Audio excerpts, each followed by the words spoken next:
Leinster's 2 wins from 5 Pro12 matches so far going into the game against Zebre was cause for worry. After last week's defeat by Munster, Leinster were looking at the possibility of their first back-to-back losses since the 2010-11 season.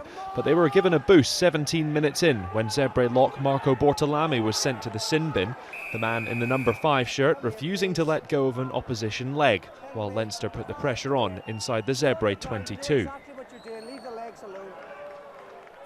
With Bortolami off the field, Leinster tried their best to get the first try, and scrum half Isaac Boss thought he'd got it when he picked up off the floor and opportunistically grounded the ball against the post, but a TMO referral ruled his effort out. Despite temporarily being down to 14 men, Zebre took the lead when Luciano Orquera struck a sweet penalty from the left touchline after 25 minutes, the Italians leading by 3 points to 0. After that, Leinster went on the attack and were rewarded when Zebre conceded a penalty in midfield, Ian Madigan levelling the score at 3-all as the teams went in at half-time.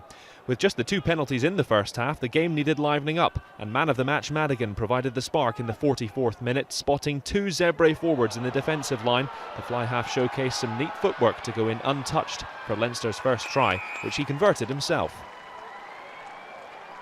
With just 1 loss in 17 against Italian opposition in the Pro12, Leinster were comfortable making a swathe of substitutions with plenty of time left to play.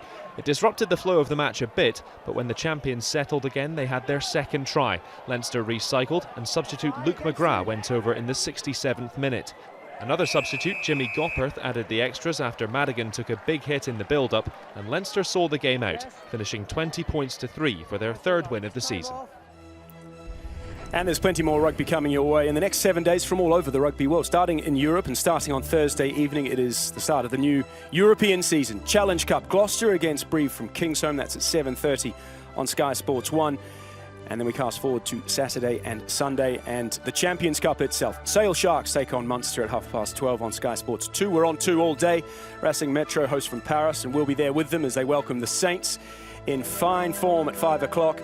And then at 12:30 midday on Sunday, Ospreys against Treviso from the Liberty. Toulouse take on Montpellier, familiar foes those two from the top 14, of course. We've been following both of their fortunes. And then Toulon host the Scarlets, and we'll be with them, hopefully in the sunshine, at the Stade Félix Mayol, 3 o'clock, Sky Sports 2 on Sunday afternoon.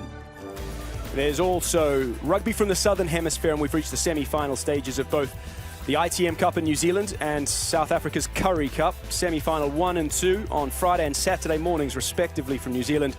7:30 in the afternoon we go on Saturday for the Currie Cup. Semi-final 1 at 4, semi-final 2 at 6, and then wedged in between on Saturday morning, Australia against New Zealand. It's Bledisloe 3.